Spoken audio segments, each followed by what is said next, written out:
So, most conversations about psychedelics still feel aimed at young people or clinicians or entrepreneurs or just people trying to fix something broken.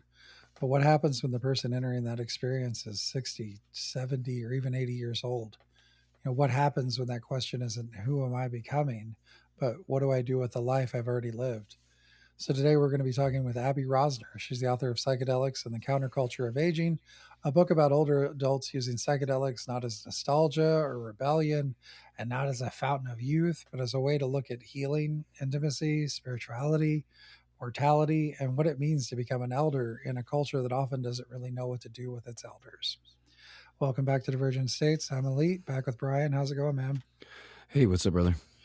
Doing well. I had a good idea. I was thinking maybe one of these days we get some time, we should maybe record just like a Patreon segment, just us hanging out and talking about what's going to happen with the podcast. Like just kind of a state of the Divergent States, if you will. That sounds like a really great idea, actually. I think we should Yeah, definitely do that. I think at least once a month we should like get together and just hang out. And I know a lot of the listeners have been talking about that just kind of want to hear us sometimes or know more about us. So be a great way to do that. And if you guys want to hear that, you can go to patreon.com/divergent states, sign up there as a microdoser. You'll be able to hear these new episodes. Yeah. So yeah, well, go ahead. you can also we've had a couple people join as like audience members too, right? Right. I'm going to open that up. I think for the what is it? The heroic dosers and above. So we've got one that comes in now, one of our thumbprint tiers. And if you guys want to get your questions in or watch live recordings of what happens back behind the stage, behind the scenes, sign up at patreon.com/divergent states. Be sure to get like I think it's the macrodose. It's the heroic dosers. So heroic dosers and above, you can get live streaming access, watch everything kind of behind the scenes. Yeah. So yeah, I think that'd be a great idea. You guys, if you want to do that, come join Patreon. But today, I think we're going to get on. We're going to talk a little bit about this. The author today, we've got Abbie Rosner. She's the author of Psychedelics and the Counterculture of Aging. It's got a foreword in it by Julie Holland, MD. She's been writing about older adults, cannabis, and psychedelics since 2018, including for Forbes and Double Blind. And she's one of the few writers specifically focusing on psychedelic use among older adults. This is a really interesting conversation for us because it touches on a lot of things we care about in this show, harm reduction, access, medical reality, underground use, spirituality without getting lost in fantasy, and the question of what these experiences actually do in real people's lives. So is there anything that stood out to you, Bryan, about the idea of older adults returning to psychedelics or even approaching them for the first time? Definitely the idea of what, like you said it already in the intro, and I'm really glad that you did. But instead of it being about who am I becoming, it's about what have I done with the life that I've had. And it creates a lot of perspective. I mean, you and I are getting older. We're not young pups anymore. Right. But we're definitely not on that level either. So right.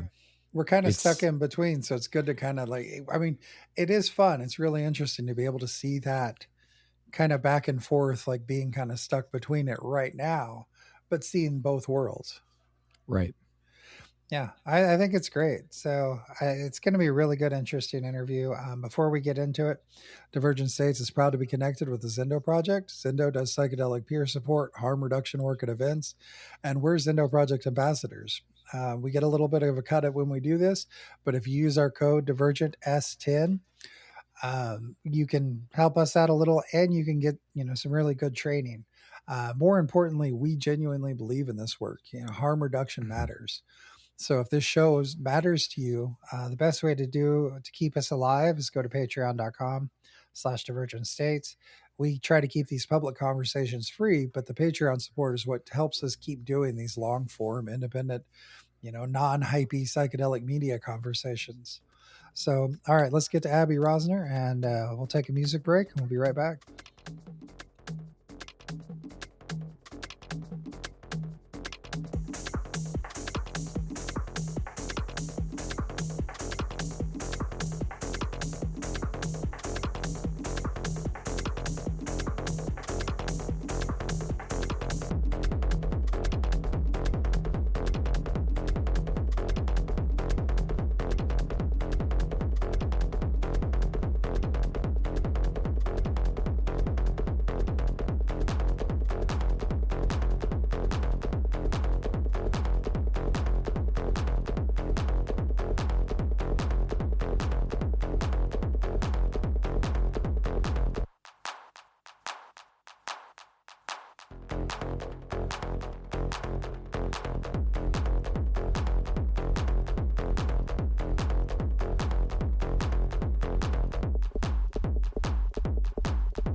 All right, and we're back with Abbie Rosner. Abbie, good to see you.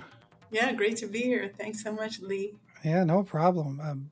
I'm really excited. A lot of your book touches on things that we don't really talk about. It seems like a lot of it's geared these days to either like straight clinical or underground or spirituality. All these separate kind of factions within the psychedelic community. hmm But what really pulled you into writing about older, specifically about older adults using psychedelics? Well, so I'm a baby boomer. I was born in 1958. I'm 67, and I came of age in the 70s. And so we did a lot of drugs back then. We smoked pot, we dropped acid, I did all those things. And then, then the war on drugs hit, really hit hard. And then, like so many of my generation, I got married and I had kids, and, all that whole drug chapter just got put aside for decades. And then when I was in my 50s, I I was getting divorced. My kids were grown, and I rediscovered cannabis. And what I found was that it was very different from my experience back in the day. It used to kind of make me paranoid, and this time it was like, wow, it gave me this whole new lens on my life. Not only that, I mean, it put me in a really good mood, and all these great things. And when I thought about it, I realized, because I was thinking about this, and I thought, well, it's not that the cannabis is different, although they say it is, but um, it was that I was different. So I had, a belly full of life experience. I'd had countless hours of therapy, and I had a long time meditation practice. So I was grounded in maturity and being comfortable with what's going on inside my head, which, as you can imagine, makes you really, makes entering into an altered state very, positive, a positive experience. So then when I turned 60, I got Michael Pollan's book, How to Change Your Mind, as a birthday present. And I thought, well, if cannabis really changes, is different when you're older, let's see what psilocybin's like. So, I hadn't done mushrooms since I was in 20.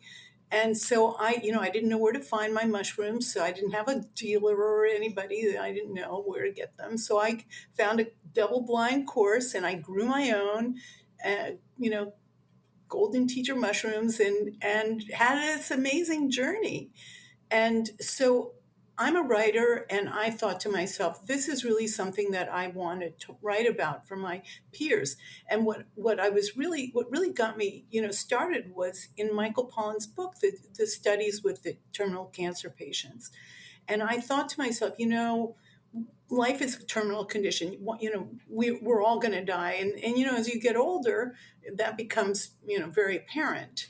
And so I thought, I had this aha moment. It was like, well, why wait until you're at death's door to have these experiences? Like move it up a couple of decades.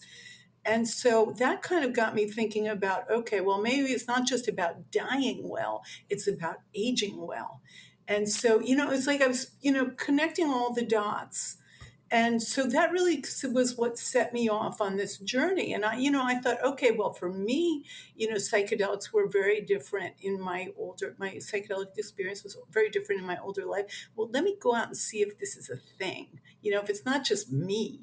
But so that really kind of really set me off on writing my book. So I went out to look for older adults who were doing psychedelics. I thought, I don't have to tell the story. Let me tell the story through the voices of other people. Well, as you can imagine, it was not hard to find older adults that were doing psychedelics.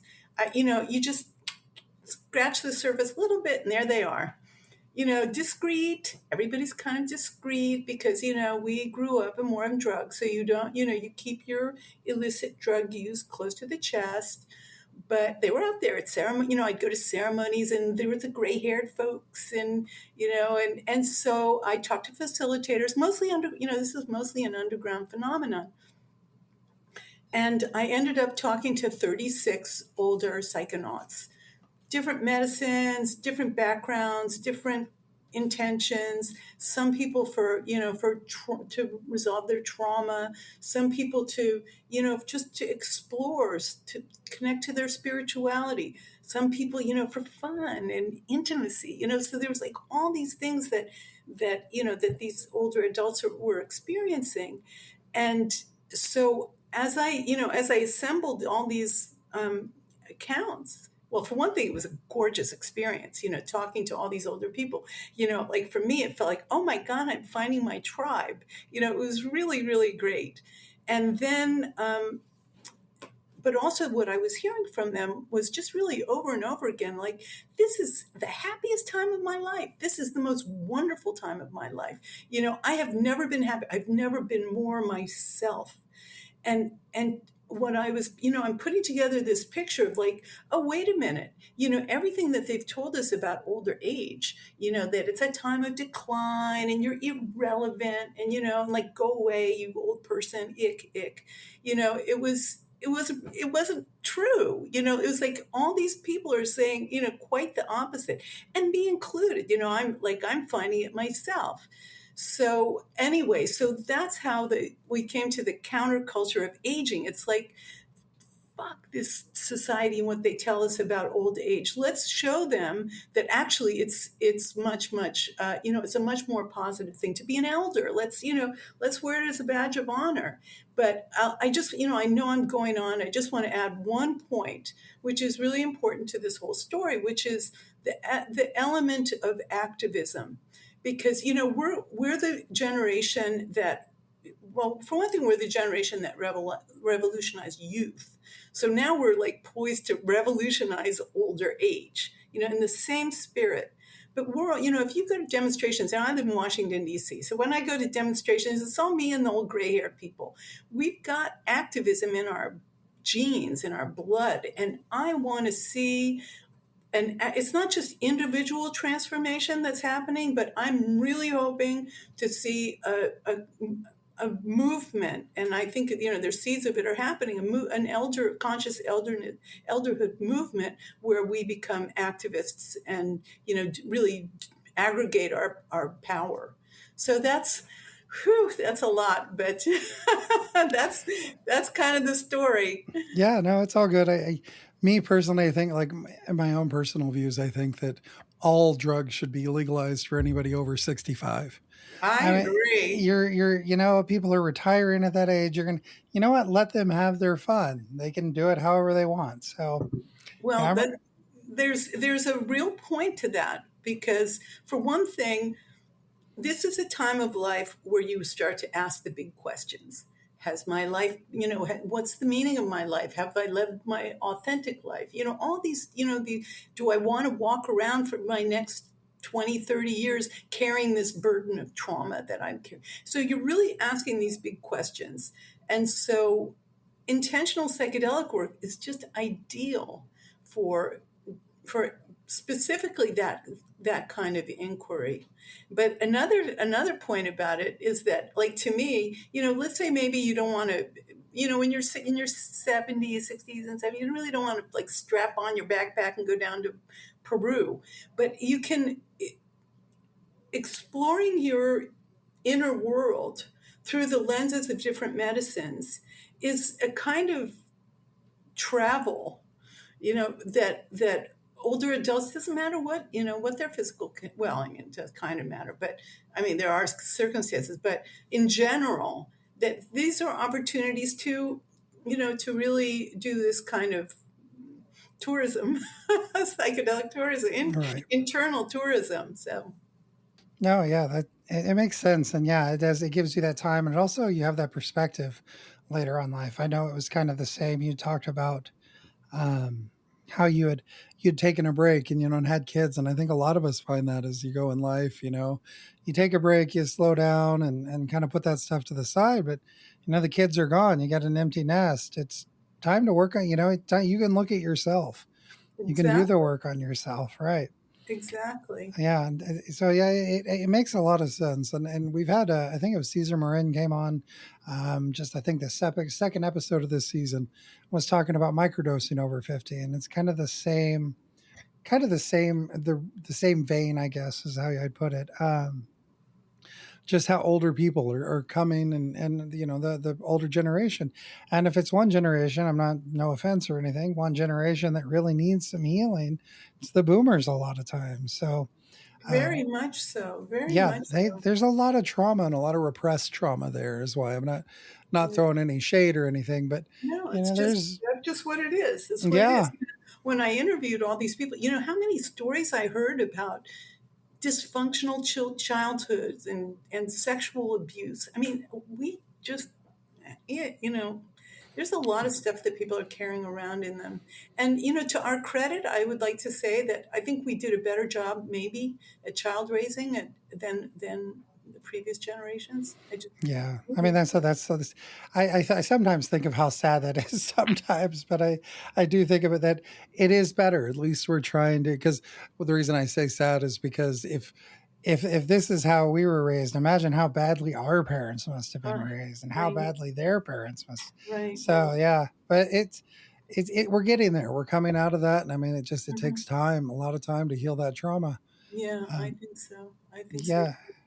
Your book makes the case that it's not just, boomers reliving the 60s. No, What do you think older adults are bringing to psychedelic experiences that younger people may necessarily not? maturity. The Yeah. you know that the ballast, the bearing, the foundation of a lot of life experience, the loves, the losses, the achievement. You've seen so much of life, and you've somehow managed to get to the place that you are. And it's a way to kind of check. It's an opportunity to check in to see, how have I done, how have these coping mechanisms served me, and which are the ones that we want to maybe get rid of, or like shed, because they're not serving us so well. And I think that this, again, intentional psychedelic work can really shine a light on what works and what doesn't. Yeah, it does. And it makes me wonder if people later in life, if they come in with, if it feels like they come in with those cleaner intentions, clearer intentions, with grief, mortality, relationships, forgiveness, Right. regret, all those identity, all that. Yeah. all those things. And I just want to also say that a lot of these people that I interviewed had never done drugs in their life. They were like, oh, I never, me, I was straight. But then they say, oh, but then I read Michael Pollan's How to Change Your Mind, and it was like, whoa, why not? Or else, my kids really suggested that I try this, or somebody I know had an experience and told me about it. It's just the the it doesn't it's not necessarily old stoners coming back to revisit this. It's all over the spectrum. And I think it does us a disservice, I think, to come to it with this, just like this idea of let's go tripping or something. These are sacred medicines, and they're sacred experiences, and people are doing it in ceremony. And one of the things that I hope is that the ceremony, and it's something that I have a vision for it. I'd like to create elder vision circles where older adults come together and they study together and they meditate together and they do community service together and they journey together. And then they go through cycles where then they come back and integrate together, and then they continue this. And so we are creating, you're channeling that beautiful opportunity to create community that happens in a ceremony, and create communities of mutual support. Because, as we get older, we're not going to, who knows if we're going to have Medicare or Medicaid, or, whatever all those support services are that people may have now. Who knows if they're going to be around? Who's going to take care of us? Our kids? Maybe we don't have kids. So to create a structure that where we can care for each other in community. So that's something that I really like to see happen. Yeah, and you bring that up with like the people taking care of elders or kids or whatever, people taking care of you. Do you think that it's something about psychedelics specifically that challenges our fear of aging? Well, I mean, I put that question back to you. I mean, once you experience that you are beyond your little stories about yourself, and you experience that there's something much larger, it does invite you to consider.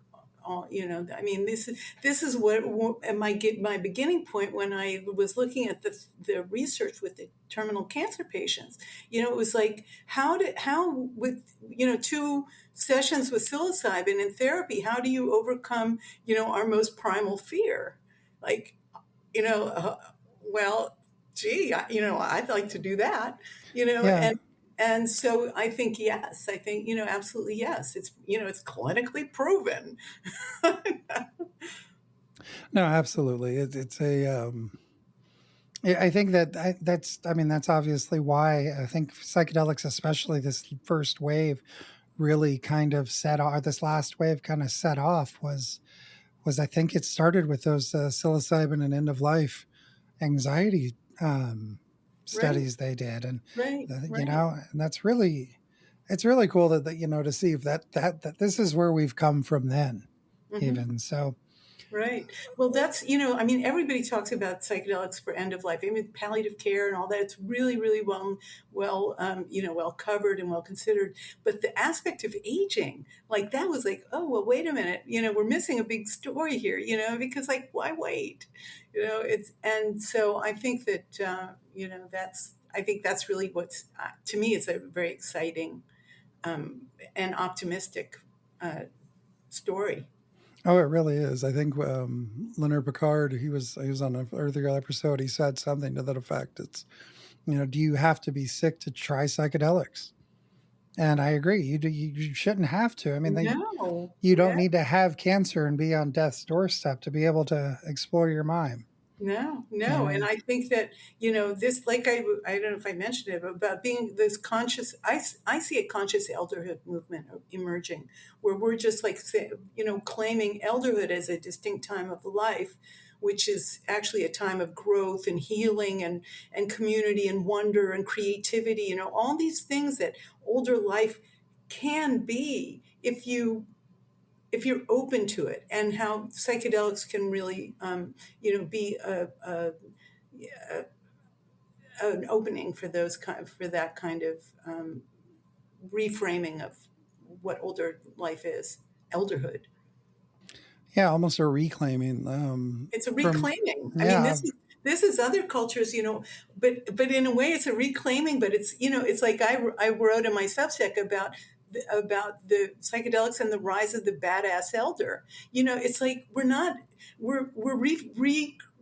envisioning being an elder. It's not like just some, it's like can be really fun and great and fabulous. So, even if, let's say you have Parkinson's disease, or your hips hurt or whatever, it can still be that. We'll be right back. hey, before we get started, a quick word about Patreon. Supporting Divergent States gives you access to full video episodes, extended conversations, bonus material, and a closer look behind the scenes. More importantly, though, it helps keep the show independent, thoughtful, and free from pressure to chase sponsors or soften difficult questions. If you enjoy what we're building and you want more of it, you can find the Patreon link in the show notes. Let's get on to the show.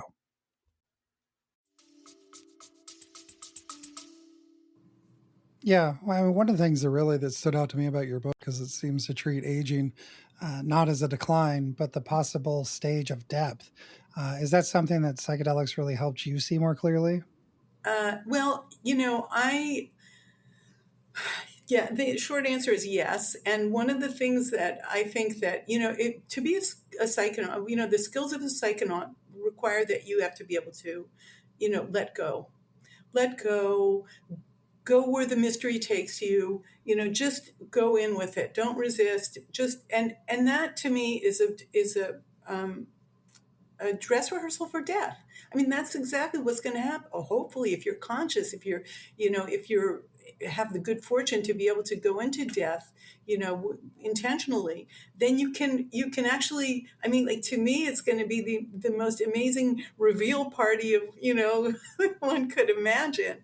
And so I think that that yes, and I also think that living with the awareness of death, we're so averse to talking about death, and we're so death phobic. But if we can normalize a conversation around death and live with the understanding that death is, the end for every single one of us, it invites you to live in the present. It's like it grounds you in the present so that you can be present and not walk around in your sleep because you know that you're not going to be around forever. So I think that, yeah, I think that that's hope. One of my hopes is that we'll be the generation that not only changes the narrative around elderhood, but also that we can change the narrative around death and normalize it as it's Just part of life. Of us, exactly. Right. Yeah, a lot of the psychedelic research really it does focus around mortality and terminal illness, Mm-hmm. but your book it really goes a lot broader than that. It's Mm-hmm. not just about people actively dying; it's Not at all. people. Yeah, it's about people old enough to know that death is no longer theoretical. Mm-hmm. So, what is that? Why is that distinction important? Well, I think the distinction is important because I think the impact that undertaking this kind of inquiry into your elderhood has much more impact on you, your life, your people around you, the way you live your life, the way you engage with your community and your culture at large. It activates you as opposed, it's why, again, I said it over and over, why wait till you're going to die for this? There's this, you're wasting all these wonderful years of elderhood, and I just want to add that as the generation that revolutionized youth, we're very invested in our youthful personas. I mean, we dress young and we feel young, and but we're getting old. So, and that's the reality. And so there's, what do we do with this dissonance that we're experiencing between our youthful self-identities and the realities of our aging bodies? And to me, one of the ways that you can face that dissonance is by expanding all the container.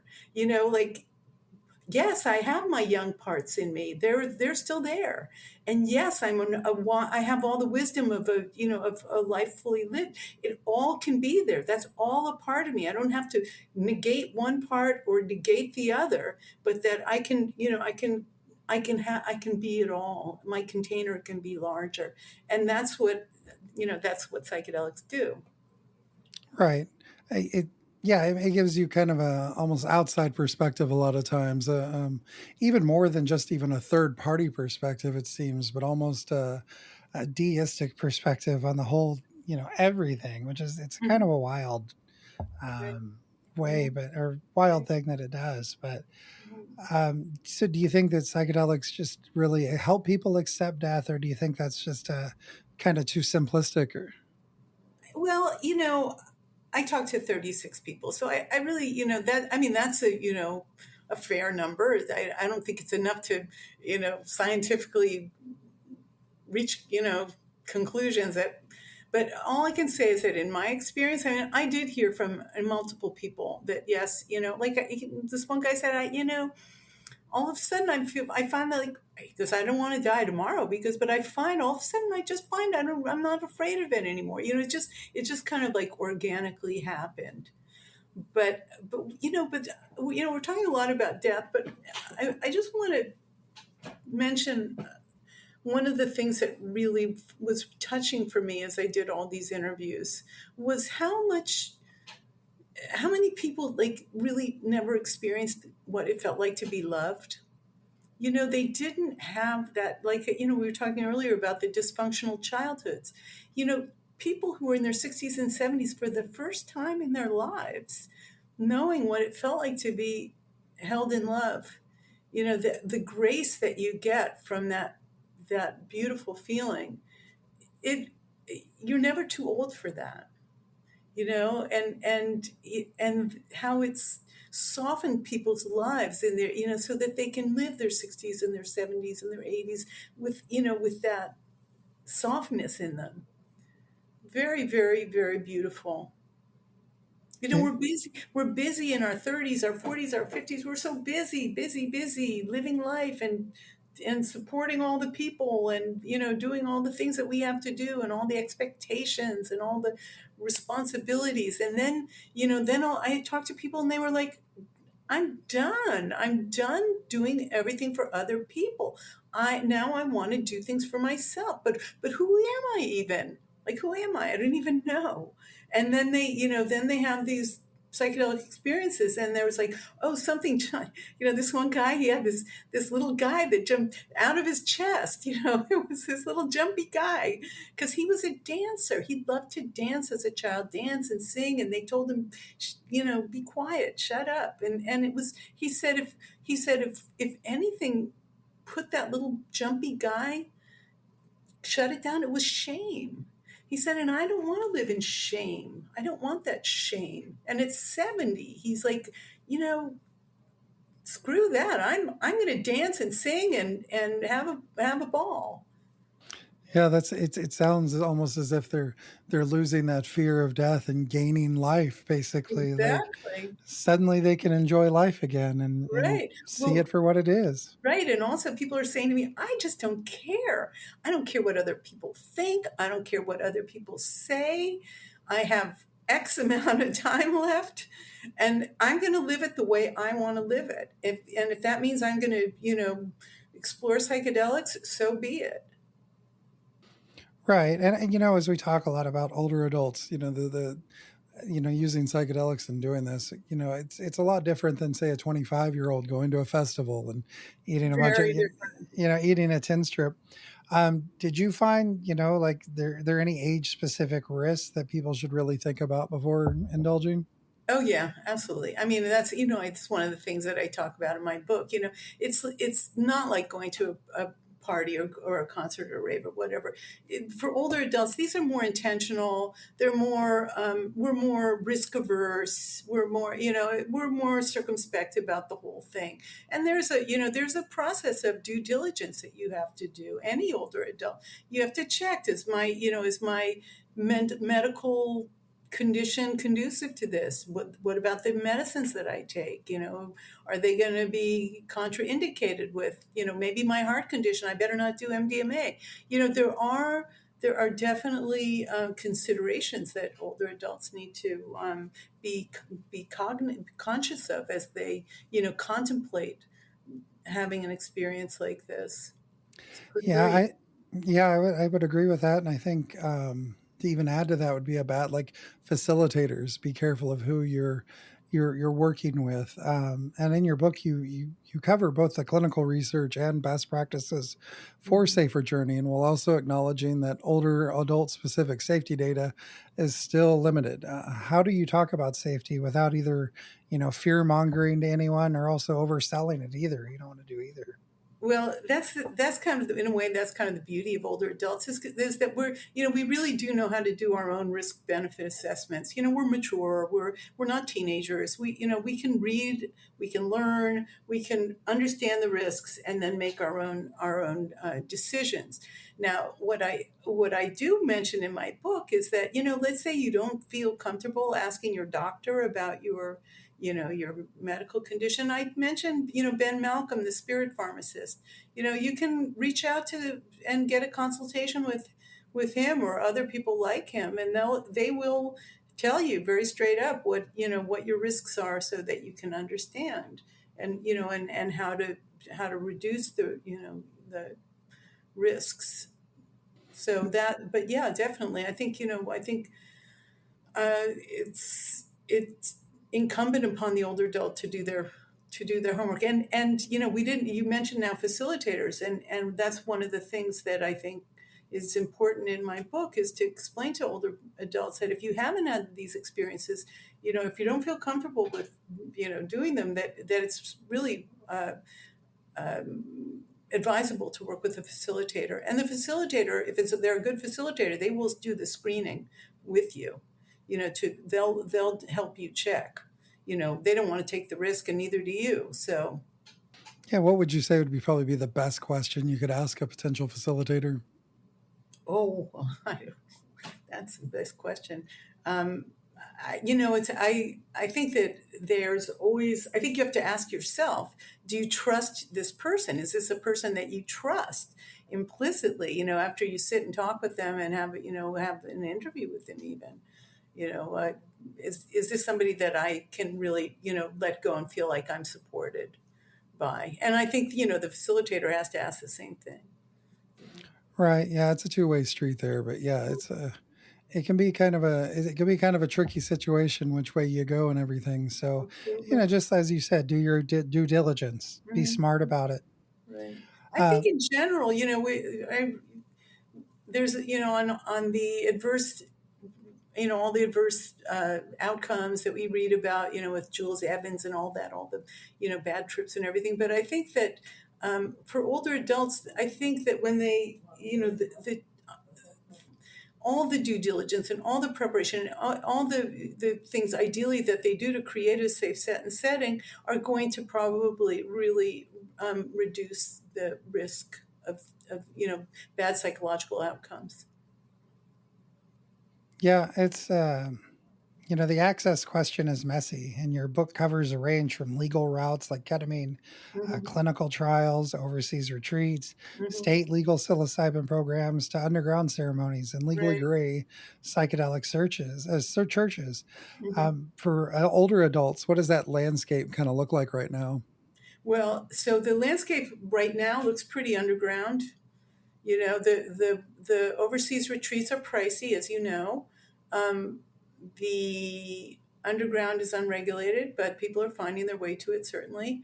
But what as I'm kind of hoping that my book is going to stimulate more conversation about this and get more people interested. And not everybody knows how to navigate the underground. And so for me, and what I recommend in the book is if you can afford it, is the programs in Oregon and Colorado, the state legal programs where you can go to a state licensed service center and get a licensed facilitator, lab tested mushrooms, preparation, dosing, integrate, the whole container in a safe, legal framework. And I think that for older adults is really ideal. Does there anything that really worries you about the underground model beyond that? You know, I'm not a worrier. I don't. Not, you're not ruminating a whole lot about it, right? Mm, I I, I was in multiple undergrounds. They ceremonies. What I see is older adults just wanting coming back more and more and more. They just like a repeat. They're like going back over and over again because it gives them community. It gives them release. It gives them fun. It's all these things that they're finding. It's an economic strain, but that's why my model of the elder vision circles is designed to make it much more accessible. is there anything that worries you on the flip side of that about the medicalized route? Well, I'm not worried about that either because that's going to be what it is, and let's say some people will, if people benefit from it, more power to them. Great, wonderful. Yeah. Do you think access is becoming safer or just more commercialized, basically? Well, I was really interested in cannabis for, in older adults, and I really saw how that model was just kind of went, and I hope that that's not going to be the case with psychedelics. But there's some big fundamental differences there between cannabis and psychedelics, and one of them is that you don't, the way that you engage with that medicine is very different. But I also, like, to me, I go back to my, when I first turned 60 and I wanted to have a psychedelic experience and I grew my own mushrooms. It's like, it's nature's gift. And there is no reason why anybody can't access that. It's not that hard to grow them. Yeah. And so, I mean, it's not like I don't want to advocate to people to, just like go out and grow mushrooms and, trip. But I think that, that in the realm of the opportunities. Everybody has to reach what they're comfortable with, but that was a alternative that felt really good to me. Yeah, I think it's important for harm reduction as well. That growing your own is probably one of the safest ways to procure anything on that.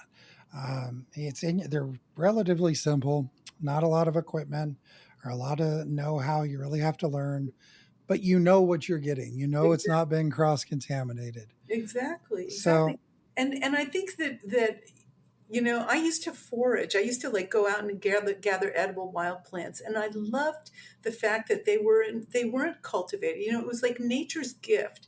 I'd go, gather some wild greens, go home, cook them, and eat them. It was like between nature and me. It was like I was sustaining myself in an unmediated way, and I felt the same with the mushrooms. It was like I'm expanding my consciousness in a way that's unmediated between me and nature.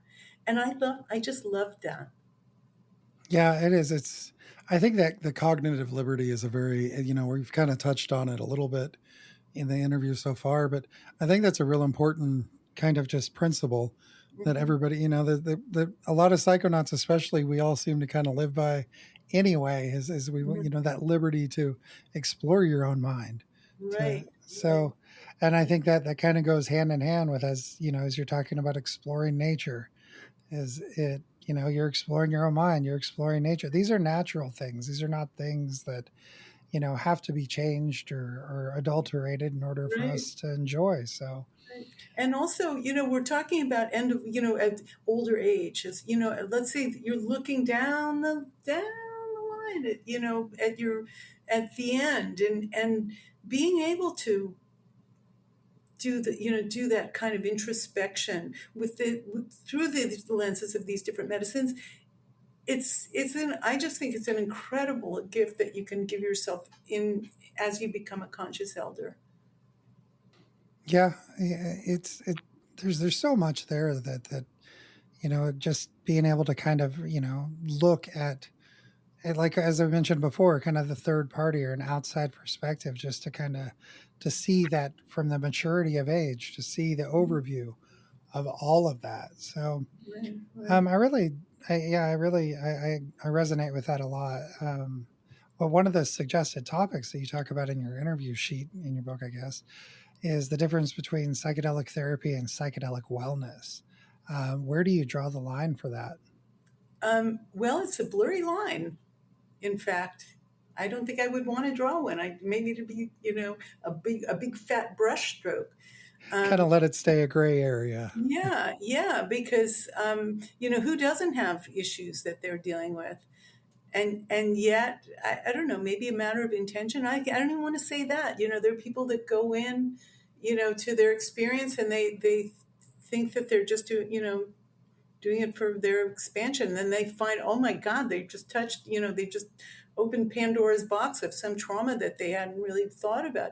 And then there are people that are, dealing with trauma, and then they have this beautiful experience where, it's just about, feeling wonderful or well or held in love or feeling peace. And so, yeah, I think it's all in the name of, trying to live in greater peace and equanimity and authenticity.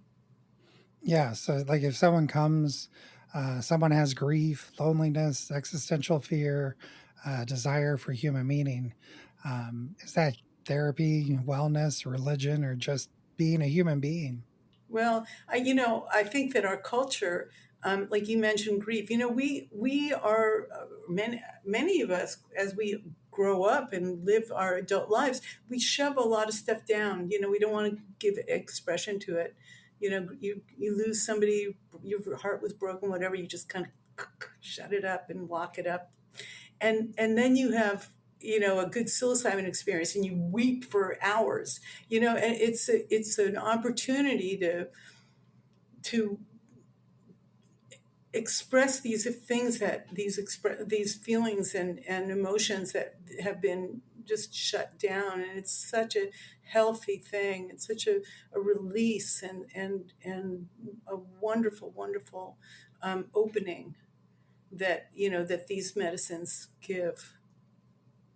So, do you think that the psychedelics can help create better elders, or is that really just asking too much from the substance? I think that they can create openings, and that the work of becoming a better elder is, incumbent on the person. But they definitely, I think that they are powerful openers for us to become better elders. Absolutely. Yeah, I think you're right. I think the opening is there, but it takes the work. You have to, what they okay, you can show them the door, but they have to step through it. Right. I mean, and we all know that integration is the big thing, and it is. It is. And Gould Dolan tells us about these openings of the critical periods. Well, that think of an old person. They're rigid in their ways, and they're stuck, and they've been thinking the same way for decades, and they've got this person hurt me, and this person did this, and then all of a sudden you see it from a vastly different perspective. And what do you do with that opening? Do when the medicine is passed, do you just go back to your old ways? Hopefully not. Right. That's true. Like as you said, you can show them the door. You can lead a horse to water, but you can't make them drink. Right, exactly. You can give a person an experience, but you can't make them integrate it. Right. You can't make them learn from it. I don't know. Sometimes the LSD or the drugs can really make you confront some stuff you don't want to. Exactly. But then Sometimes it what can. do you do with it afterwards? Right. Exactly. Do you integrate that and move on and mold it into your living life, or let it go? Exactly. Um, so, what do you think? Do you think there are people that are overstating any of? Do you think people are currently overstating? What do you think people are currently overstating about psychedelics and aging? Well, I don't think they're talking about it at all.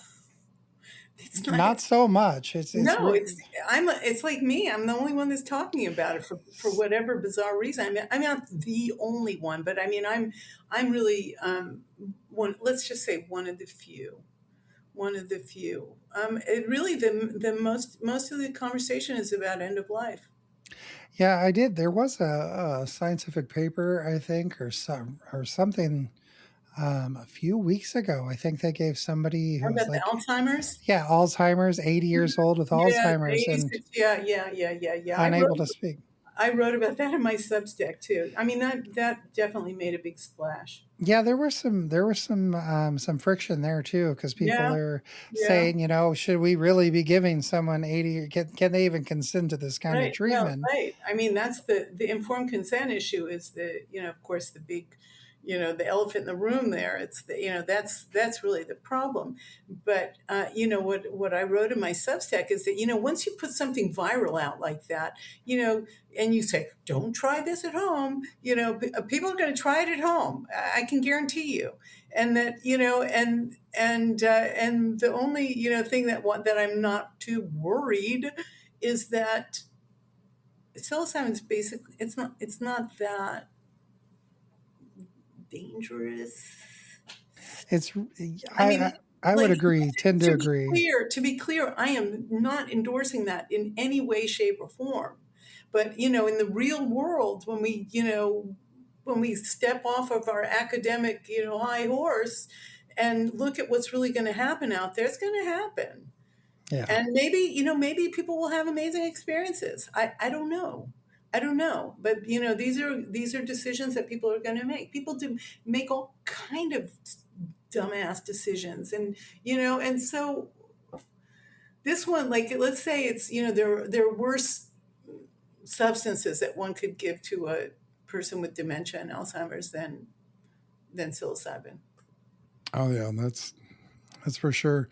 Um, so, what would you say to someone who's listening, who's maybe older, curious, maybe excited, but has never talked honestly with their doctor, never checked medical interactions, is about to trust the first person who says they're a guide? No. I read my Right. book. Read my book. Check. I mean, unless you really have a reckless streak to you. I mean, if you're 60 or 70 or whatever, you're old enough to make your decisions. If you ask me, not a good idea. Check your, do your homework. Make sure it's, and decide what risk you're comfortable with.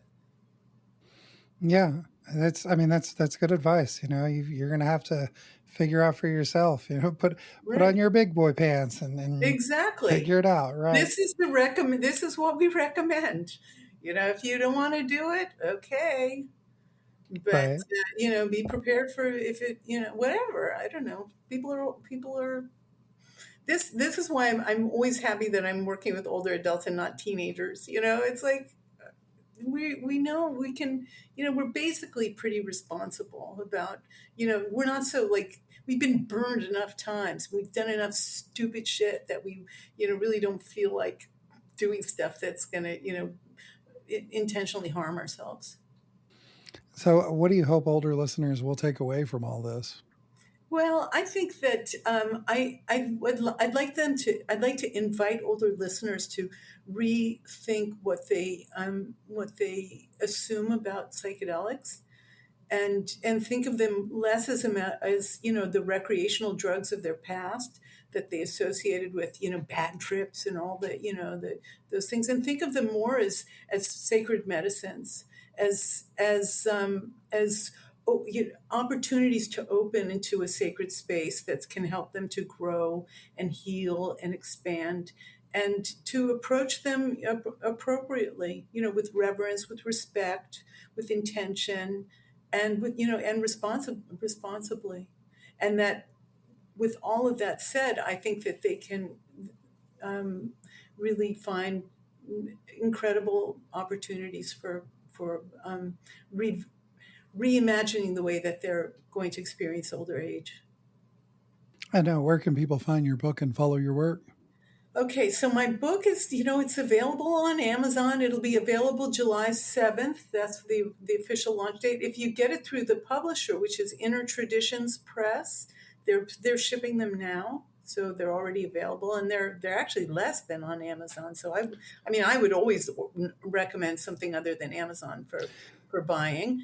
And there's so that's for the book, and I'm going to be on the West Coast. I'm going to be in Seattle and Portland and Berkeley talking about the book next month, in this month in July. So I have a website, abbierosner.com.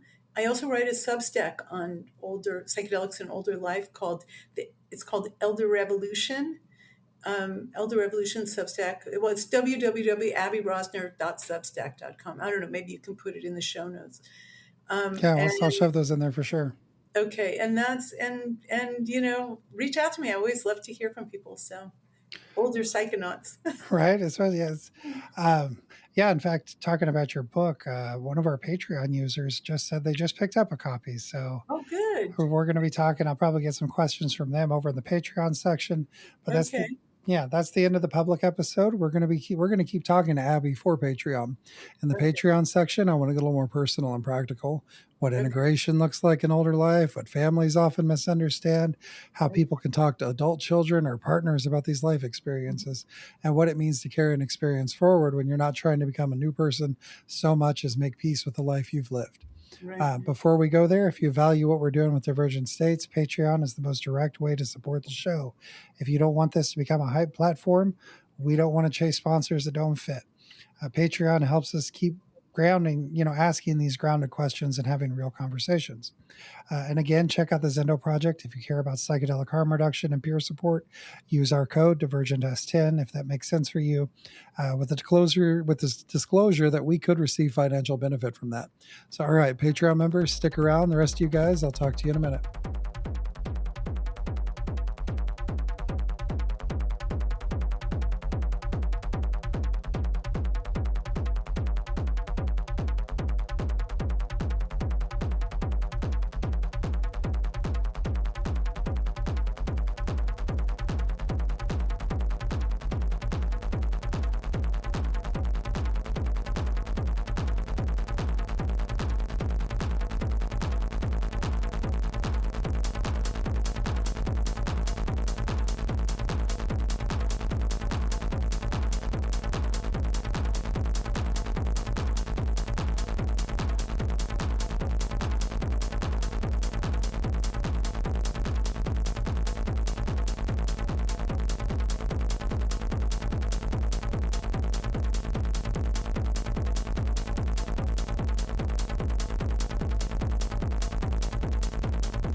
So again, huge thanks to Abbie Rosner for joining us. Her book is Psychedelics and the Counterculture of Aging, with a foreword by Julie Holland, MD. You can find it wherever books are sold. And you can also follow Abbie throughout her website and social channels. As always, this show is not medical advice. Psychedelics can carry real psychological, physical, legal, and social risks, especially when you're talking about older adults, medications, heart health, underground settings, and vulnerable people. So be careful and be honest, and don't outsource your discernment to hype.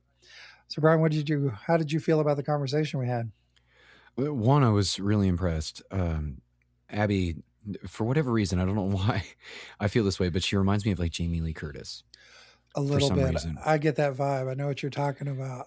And that's just what I was thinking as I was listening the whole time. And then she said something really profound, kind of early on in the interview that really stood out to me. She mentioned that you're never too old to feel that feeling of being loved. Right. And I'm a bit of a hopeless romantic at heart. And so to me, I was like, oh man, that's so true. Right. No, she had some really good. It surprised me. I mean, like just because when I think of it, as I talked about in the intro, when I think about psychedelic use, it's not the older generation I'm thinking about. Right. It's usually the younger people, or they're just getting into it, instead of people who've maybe known about these substances for decades and just now trying them. So I think it's a worthwhile kind of vein to mine, is what I would say. Oh, absolutely. Well, and then too, the takeaway of like how it's reshaped people's, like the older folks' how it's kind of reshaped people's mindset about death. Yeah, and aging. Yeah, because I mean, I remember reading the book, The Code of the Samurai. I think that's what it's called. And they talk about, there's like a chapter where they say like you should meditate on your death over and over, so that way when it comes, you can be honorable about it instead of pleading and begging for your life. And I mean, that's certainly a way to approach it, but the idea that when you're older, that you could take some psychedelics and it can bring you some peace about the concept and other things like that, I think everybody could use that. Yeah, that's been one of those threads that have been running through psychedelic research since the beginning of this revival, is what I would call it, or the psychedelic revolution back in probably 2008, 2010. That's what really got it started going again, was these like end of life studies on how people feel about their upcoming death. And so it's interesting to see it spread out a little further. So like not just people on the edge of death, but people 10, 20 years out that want to still explore their mind and encourage that. Yeah, and I think that applies to everybody too, because there's young people that are facing terminal cancer diagnosis or diagnoses, or not. I know. I don't beat me up saying. In the comments for what I'm for the mispronunciation. I'm not right. I'm not a doctor. I'm just a dude. But I think it's really I'm trying to figure out exactly how I want to say this. It's comforting to know that there's avenues that you can take beyond just like reading a book or writing in a journal to help you gain perspective about the life that you lived and what the potentials of death are, and what you finding some level of spirituality in there, especially if you're somebody that's agnostic or atheist or something like that. Everybody else that's very dedicated to a religion, it's easy, they can, they've got their beliefs, but for those of us that are not in that same space, you're kind of left with questions about what happens after you die. And Right.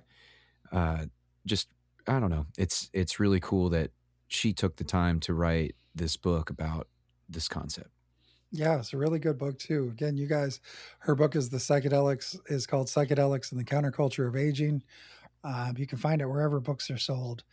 I want to thank everyone for listening to Divergent States. If you want to support independent psychedelic media, be sure to join us over on patreon.com/Divergent States. A lot of people assume that because we're doing this, like we're just well off just hanging out. No, not really. We're scraping by the same as everybody else. If you want to support that, go to Divergent States and help us out.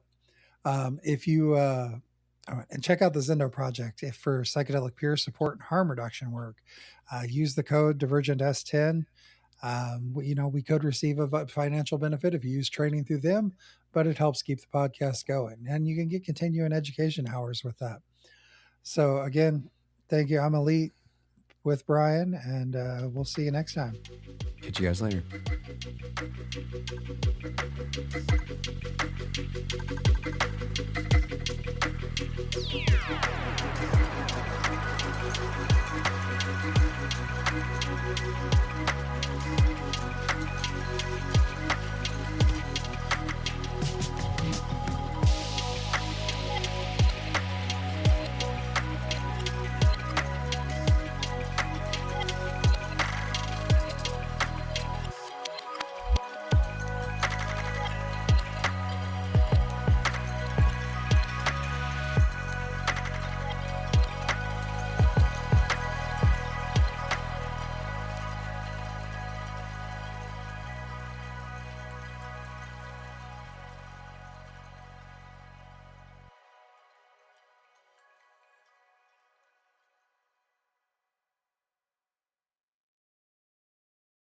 Psychedelics can take you deep, but you don't have to go at it alone.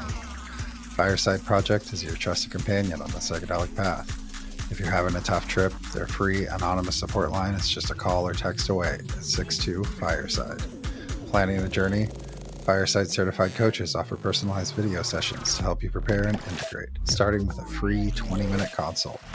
Whether you're on the path, in the middle of it, or just getting started, Fireside is here for you. Learn more at firesideproject.org.